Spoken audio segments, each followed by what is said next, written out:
Meus irmãos, boa noite. E a paz de Cristo, que já está sobre nós, permaneça nos dando alegria, nos dando gozo em sua presença. Eu estava pensando, estar aqui uma vez foi muito bom. 2 vezes, melhor ainda. E quanto a vocês? Voltarem novamente demonstram que vocês são crentes mesmo, são convertidos. Louvado seja Deus, né? Deus seja exaltado pela vida de cada um. Nós estamos gratos. Eu estou há algum tempo lá na Igreja Presbiteriana Alto dos Pinheiros, e nesse tempo que nós estamos lá, desde 15 de dezembro de 2001, essa é a primeira experiência que eu tenho de sair 2 vezes no mesmo dia. Eu já disse para os irmãos, né, da cara dos presbíteros, mas está sendo uma experiência gostosa, muito boa, e eu espero que eu possa ter experiências como essa outras vezes. Sou muito grato ao pastor Judson, ao conselho, à igreja, e tenho certeza de que vocês já estiveram orando, pedindo ao Senhor a graça sobre a palavra que iremos ministrar. A minha oração é para que Deus, em sua bondade, em sua misericórdia, que Ele venha falar, venha nos encorajar, nos edificar, alimentar espiritualmente, se necessário nos dar umas cajadadas também, né? A palavra serve para isso, para nos confrontar, e que Deus, em sua bondade, nos ajude. Eu tinha em torno de 9 anos, 8 para 9 anos, e meu pai era da Igreja Cristã do Brasil, morava na cidade de Mantena. Nós mudamos para um patrimônio, uma cidadezinha chamada Floresta, lá próximo da cidade de Central. Tinha uma igreja presbiteriana fechada. No ônibus,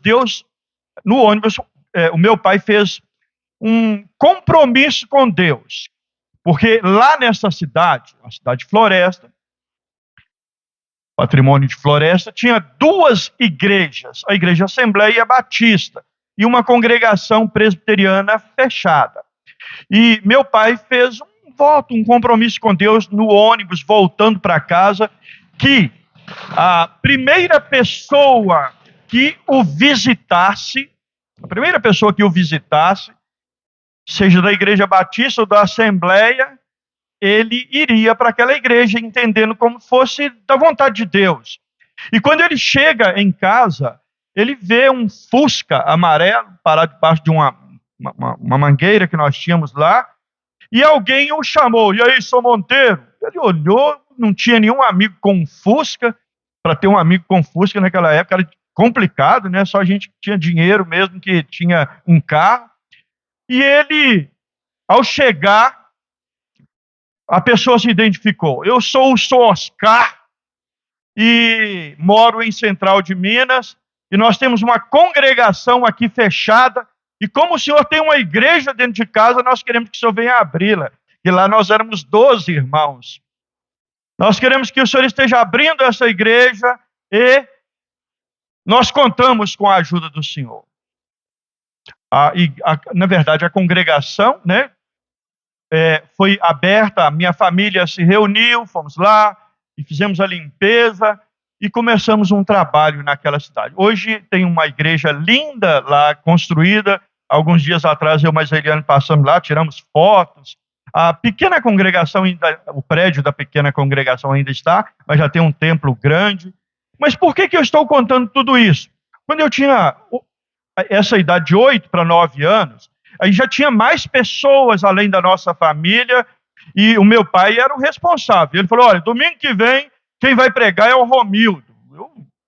Papai tá lúcido? Tava lúcido. 8 para 9 anos, ele me escalou para pregar no domingo à noite. E eu pensei, meu Deus, o que fazer? Sempre fui um leitor da Bíblia, sempre li muito a Bíblia. E eu fui para o Salmo 128. Abre esse salmo, por favor. Eu tenho uma história com este salmo, porque foi a primeira oportunidade que eu tive de pregar para uma assistência um pouco maior e Deus me conduziu para este salmo. Eu convido você para que acompanhe a leitura do Salmo 128.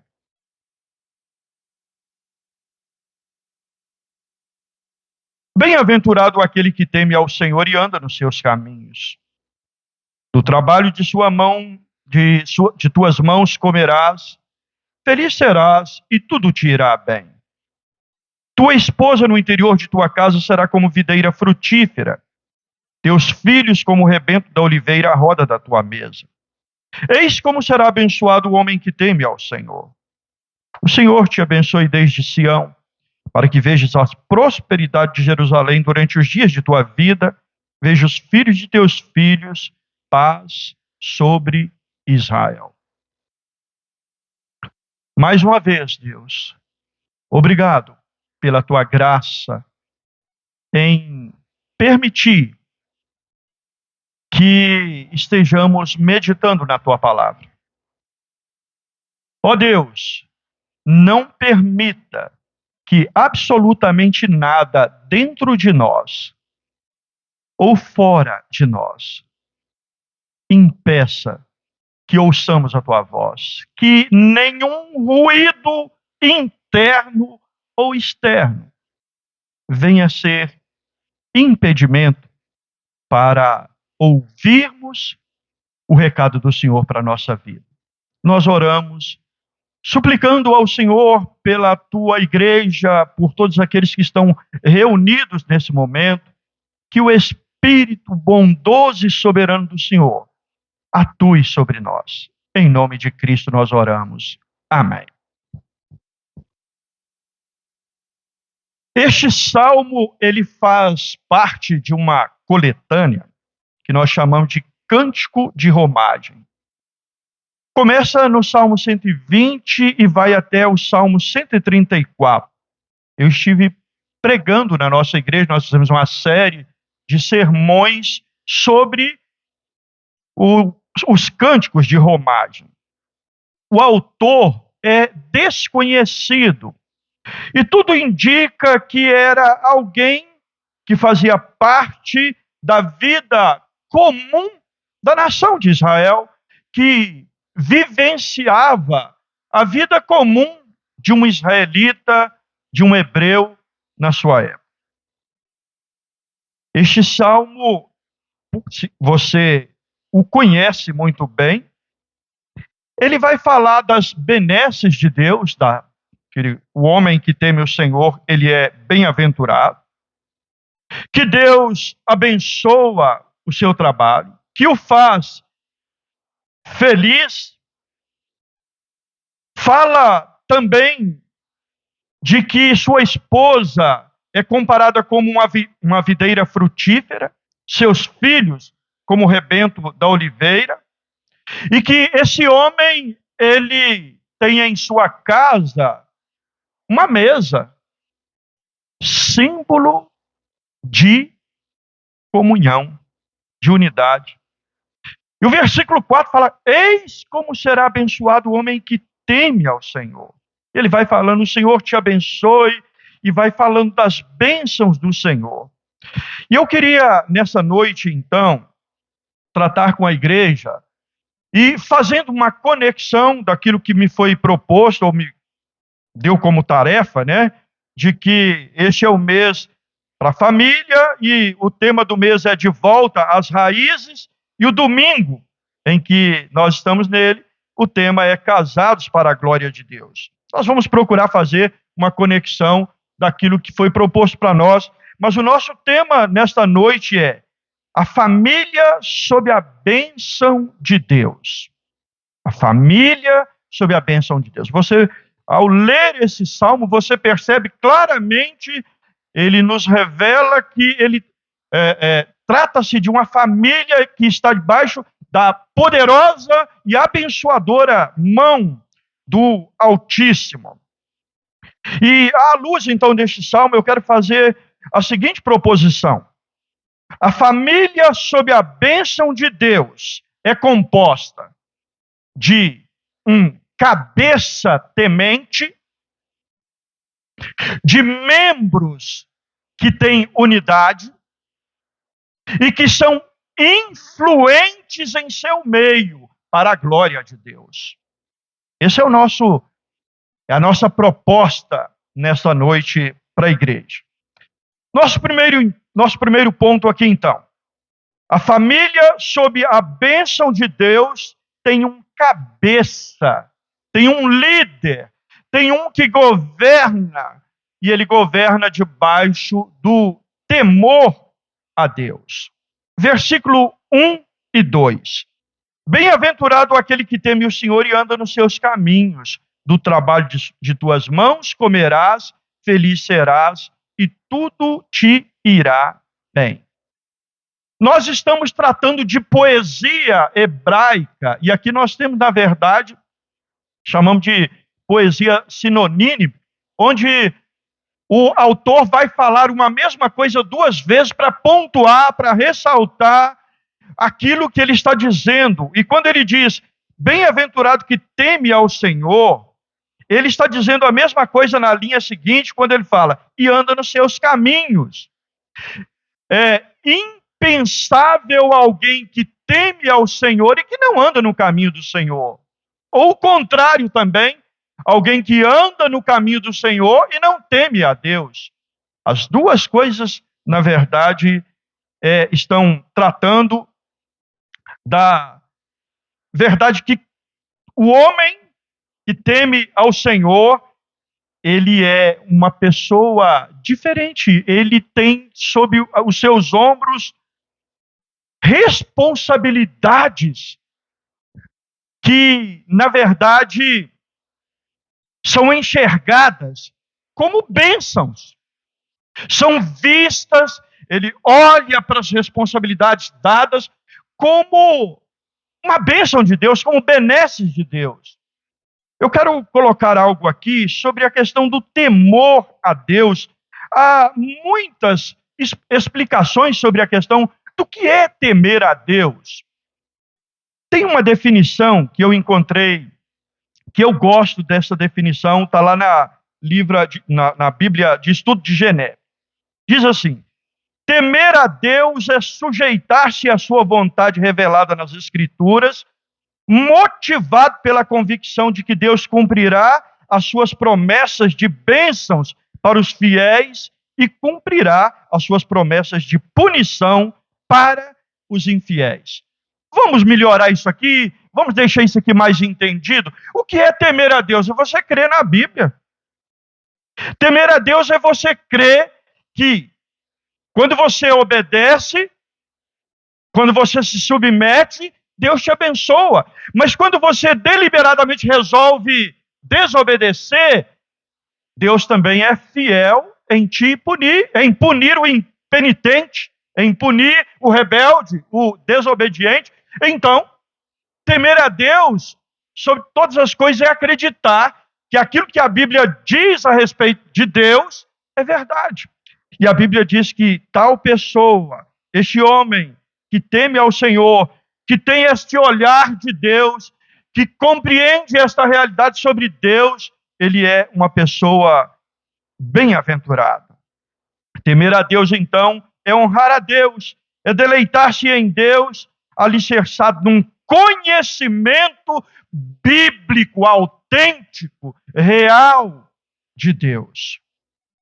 O versículo 2 vai dizer que do trabalho de tuas mãos comerás, feliz serás e tudo te irá bem. Mas eu quero que você volte novamente para o versículo 1, porque nós estamos vendo a palavra feliz no versículo 2, mas ela também se encontra no versículo 1, porque quando diz bem-aventurado, na verdade é feliz, feliz aquele que teme o Senhor e anda nos seus caminhos. O que nós podemos aprender sobre estes dois versículos? O temor a Deus este conhecimento verdadeiro e bíblico de Deus é fonte de felicidade, é fonte de alegria, é fonte de deleite.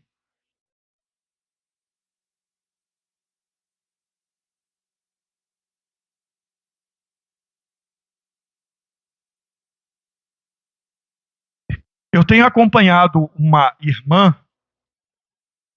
ela tem feito um tratamento e a gente está sempre recorrendo a alguns médicos que lidam com a área emocional das pessoas.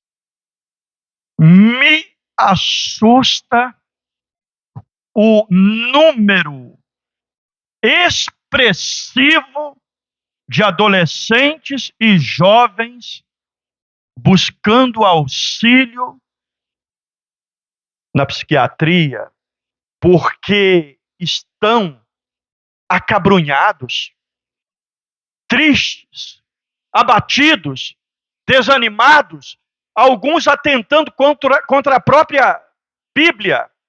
Você olha e vê no olhar dessas pessoas tristeza. Amados, eu não estou dizendo aqui, longe de mim, eu tenho uma filha que é psicóloga. Lá no seminário a gente tem uma introdução à psicologia, que toda a tristeza tem como fundamento a falta de temor a Deus. Mas eu digo para você que o temor a Deus, segundo a própria Bíblia, é fonte de alegria, produz deleite na alma. Feliz, bem-aventurado o homem, e aqui é genérico, homem ou mulher, que teme ao Senhor, que tem uma percepção, que tem uma compreensão, uma convicção real do Deus da Bíblia. E essa pessoa, ela trabalha, do trabalho de tuas mãos comerás, feliz será e tudo te irá bem. Você consegue conceber na sua mente o que o autor está colocando aqui? Temor a Deus nos faz pessoas felizes e pessoas ativas. O temor a Deus produz em nós alegria, em nossa alma, e nos faz movimentar. É inconcebível a ideia de que alguém teme a Deus e esta pessoa é preguiçosa, ociosa e vadia. Porque o temor a Deus produz alegria até na segunda-feira, quando a gente tem que pegar um ônibus para ir para o trabalho. Irmãos, pode ser que eu esteja sendo mal compreendido aqui. Talvez você pode achar, olha, ele está sendo romântico demais. Eu quero levar você para uma passagem das Escrituras. A Bíblia fala que Paulo estava em Troade e que ele recebeu uma visão da parte de Deus, onde um jovem aparece e fala para ele passar a Macedônia, e ele obedece essa visão, essa ordem de Deus, e ele vai para Filipos. Lá ele é preso. E é preso injustamente por causa da pregação do Evangelho. E ele é açoitado e humilhado publicamente, e é colocado no lugar mais seguro da prisão.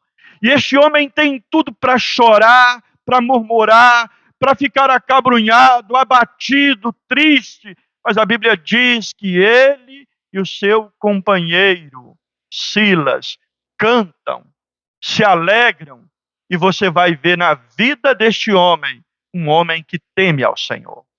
Paulo não parava, ele estava sempre em movimento, era alguém que estava sempre ativo. Nós temos, no mínimo, 5 cartas escritas pelo apóstolo Paulo, porque Deus o colocou numa prisão. Eu acredito que se ele não tivesse ficado ali, nós não teríamos essas cartas. 5 delas foram escritas de uma prisão. Era um homem sempre em movimento, e mesmo na prisão ele continuava ativo. Eu quero que você entenda, meus irmãos, meu irmão, minha irmã, aquilo que nós estamos falando nesta noite. Nossa família será para a glória de Deus. Nossa família honrará a Deus se ela estiver debaixo do temor de Deus. Porque ela vai ser uma família alegre. Eu te pergunto, você gosta de estar do lado de alguém triste? De alguém desanimado? De alguém que está sempre passando uma mensagem negativa?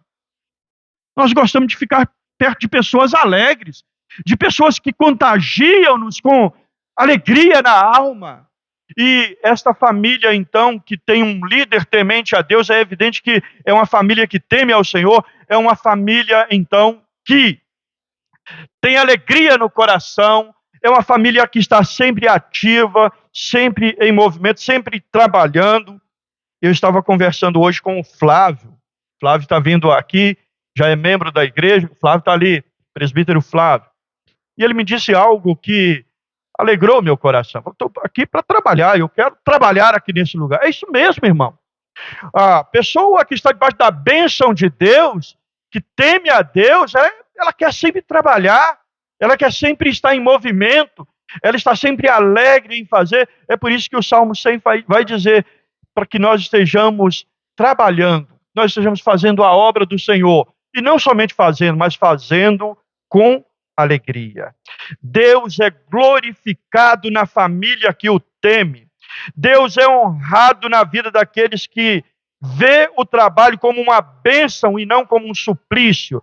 Deus é glorificado no seu casamento e no meu casamento, se ele estiver debaixo do temor do Senhor.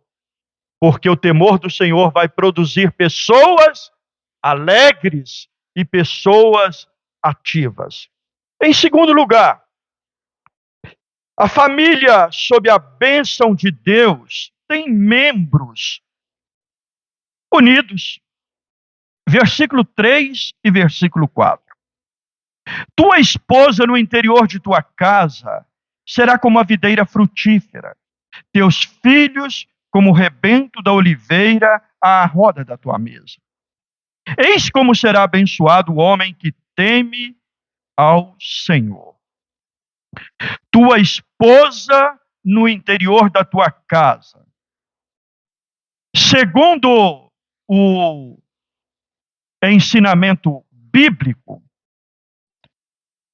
a esposa não precisa se sentir inferiorizada ou diminuída por atender às prioridades da sua casa.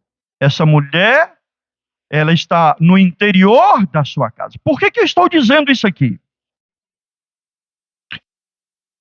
Porque a nossa cultura tem impregnado na mente das mulheres odiernas que elas só serão reconhecidas e só serão dignificadas se elas tiverem alguma atividade fora da sua casa.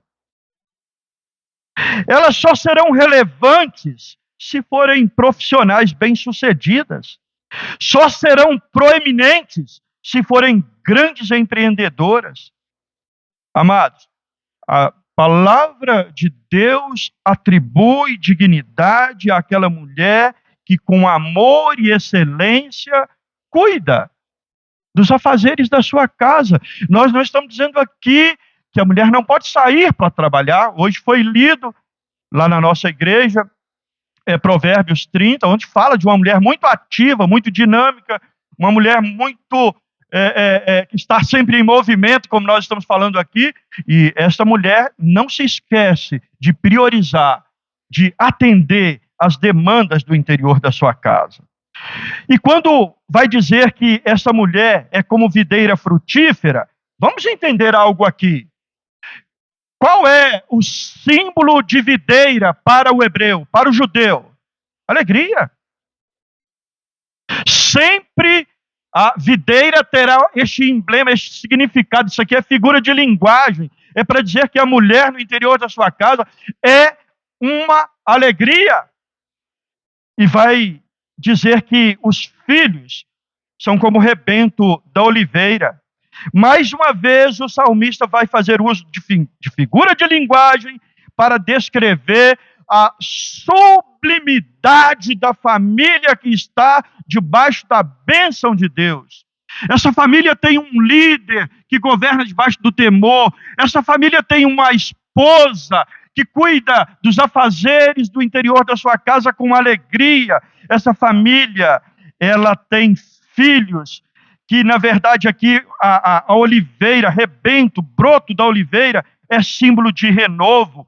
É uma família que tem perspectiva, que tem esperança, que tem expectativa de coisas novas. É uma família que sonha, é uma família que, sobretudo, pensa em perpetuação. Brotos da oliveira, é isso. Significa que aquela família tem projeto de se perpetuar. Tua esposa no interior de tua casa será como a videira frutífera. Teus filhos como o rebento da oliveira. Aí eu quero chamar sua atenção para a parte final do versículo 3. A roda da tua mesa. O nosso segundo ponto é que a família, sob a bênção de Deus, tem união, tem comunhão, tem unidade entre todos os membros. Meus irmãos, mesa aqui é símbolo de comunhão, de unidade, de fraternidade, de cumplicidade.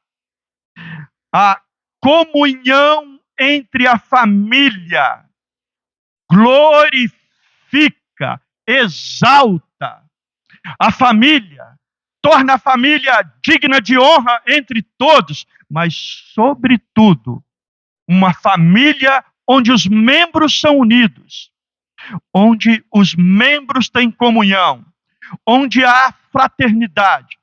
Esta família glorifica ao autor da família, ao criador da família, que é Cristo Jesus. Hoje pela manhã nós falamos que o líder, ele vai sempre buscar a comunhão da família. E eu queria que nós olhássemos, irmãos, para esta passagem, porque mais uma vez a Bíblia nos ensina sobre a questão da unidade dentro da nossa família. Eu tenho uma mania de sair, de andar aqui, eu já sei que eu não posso fazer isso não, né? Irmãos, como está a unidade dentro da sua casa? Você que é casado, como está a comunhão com o cônjuge? Como está a comunhão entre você e seus filhos? E a comunhão entre os irmãos? Uma família sob a bênção de Deus é uma família que tem uma mesa. É uma família que tem comunhão. É uma família que tem diálogo. É uma família onde tem brincadeiras, mas tem hora de falar sério também. Nós estamos enfrentando um desafio que os nossos pais não enfrentaram. Hoje, as pessoas estão dentro de casa, estão ali de corpo, mas a alma, o coração está muito longe. Eu não sei quantos de vocês que viram aquela reportagem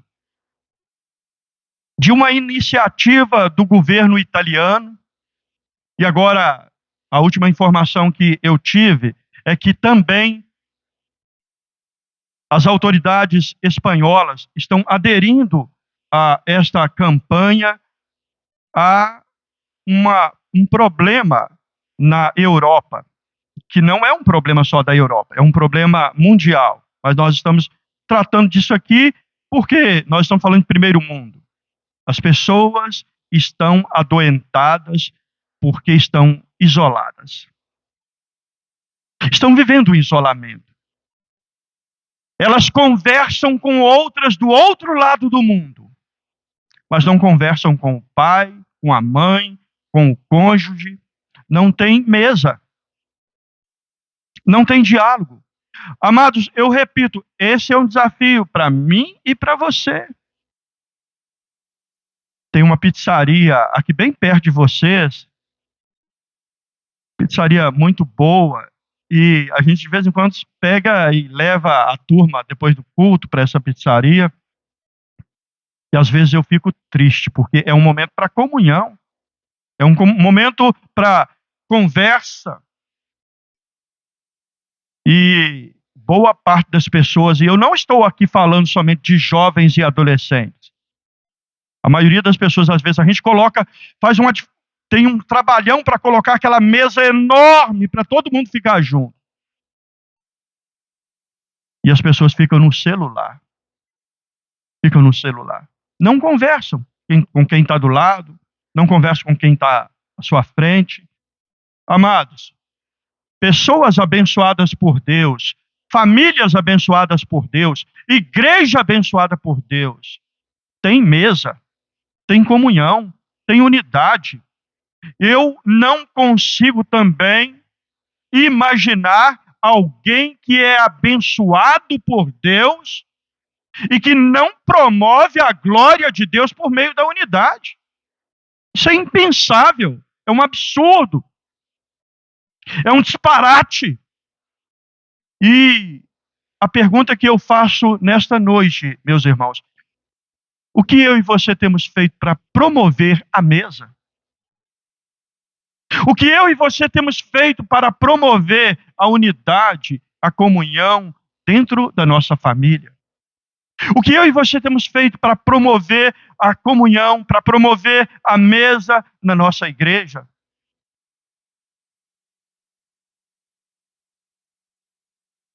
Uma família sob a bênção de Deus, ela teme a Deus.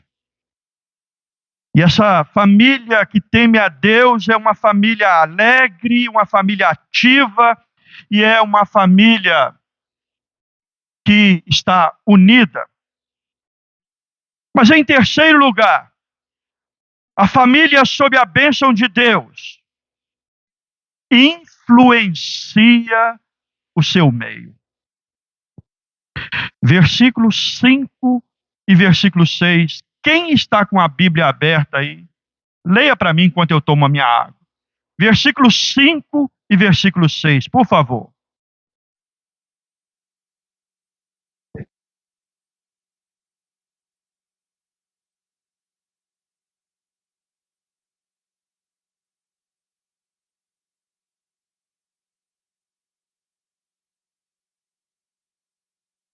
A família, sob a bênção de Deus, influencia a sua comunidade.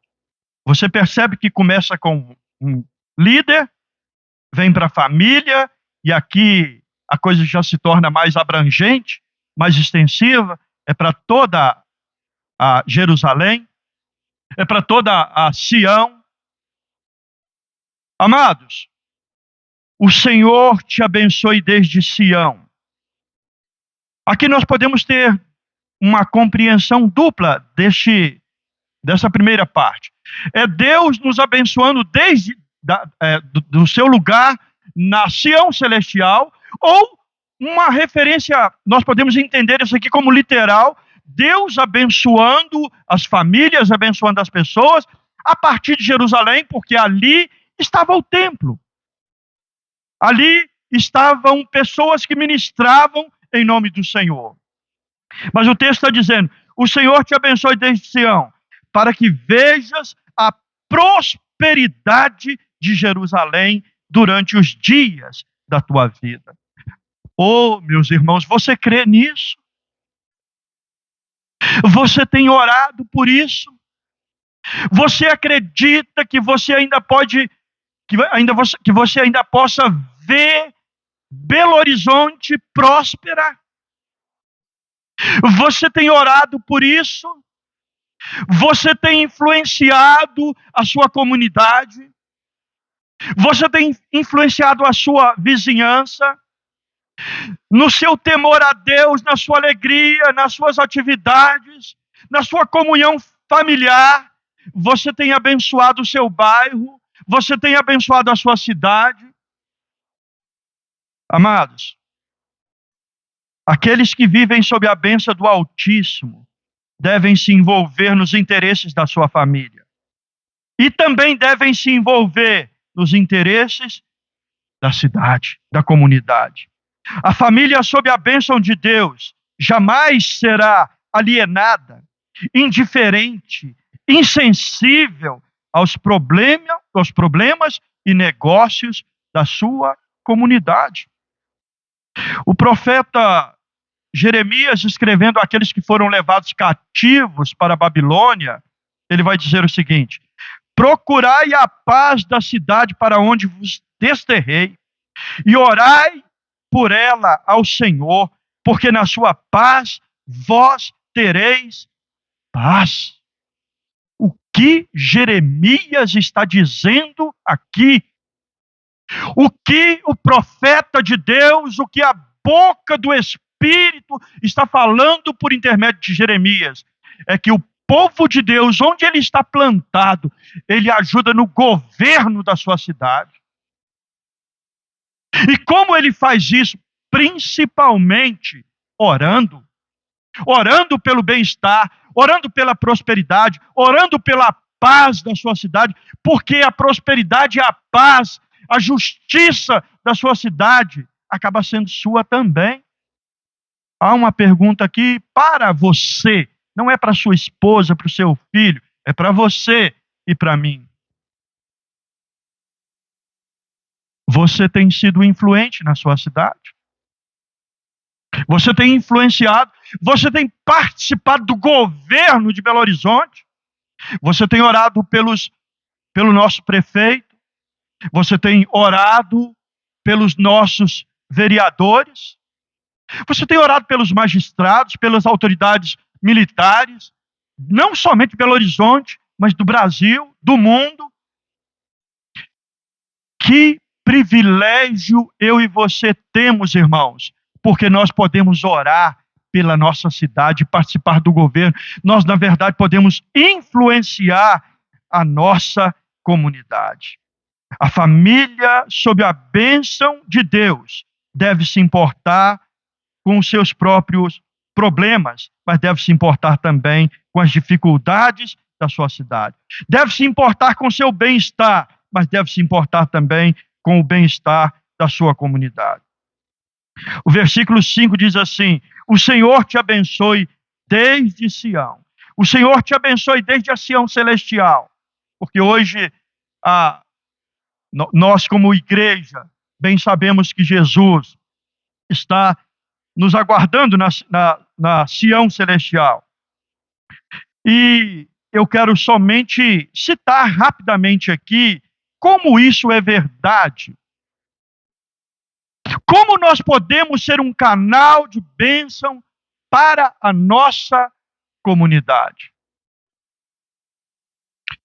A Bíblia diz de José, que estava na casa de um homem pagão, uma pessoa que não conhecia a Deus, não temia a Deus, tinha uma mulher adúltera,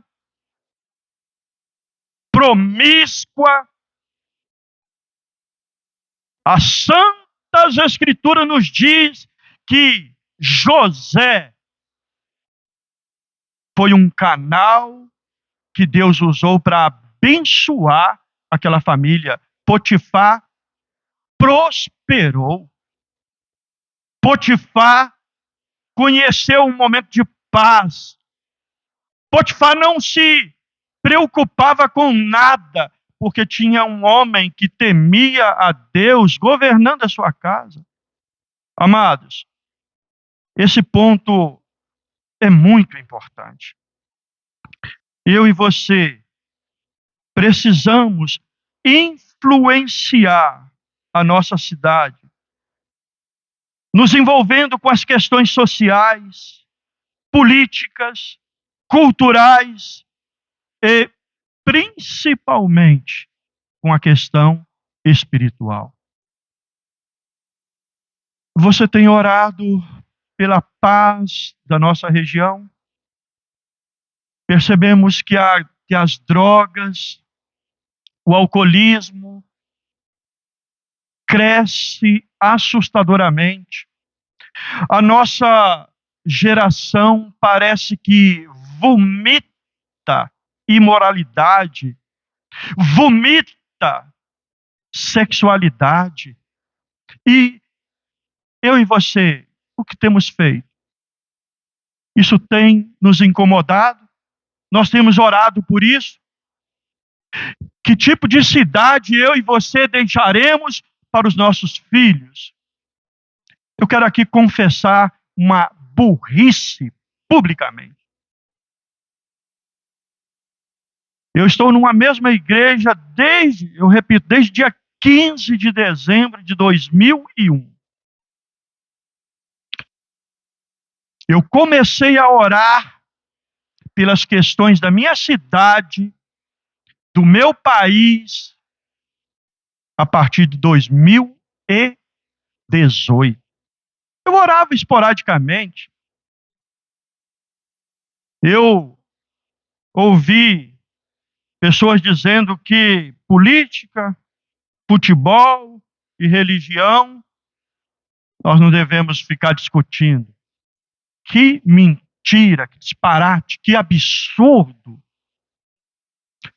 Crente influencia, crente se envolve em todas as áreas da sua cidade. Crente deve influenciar e não ser influenciado.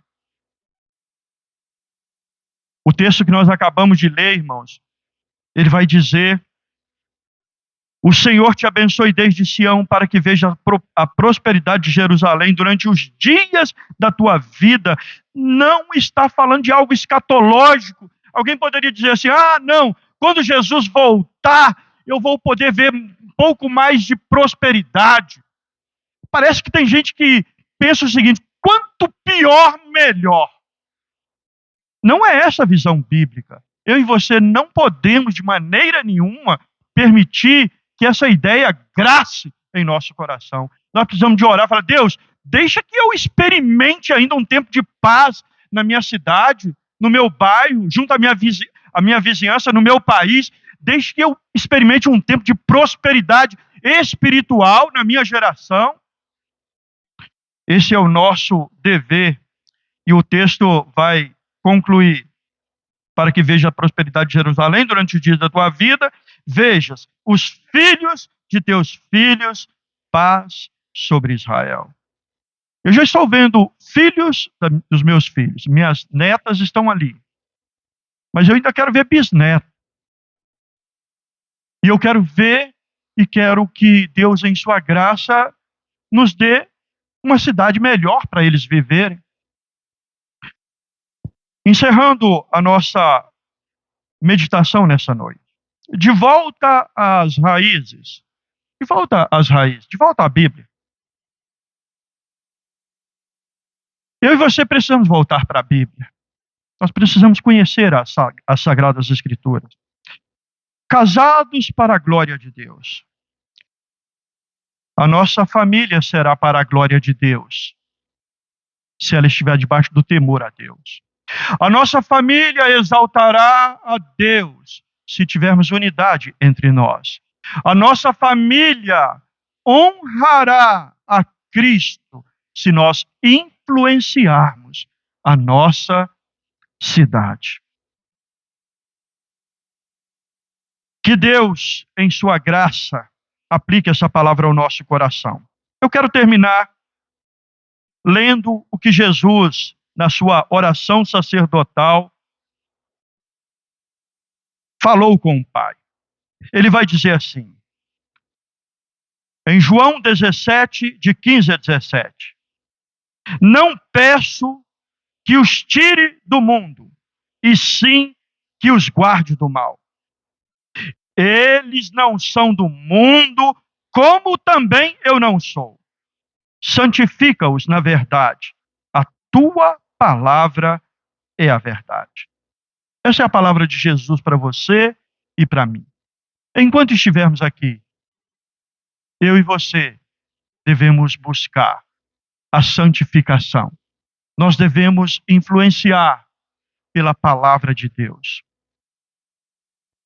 Que Deus abençoe e que Deus, em sua graça, aplique a sua palavra ao nosso coração.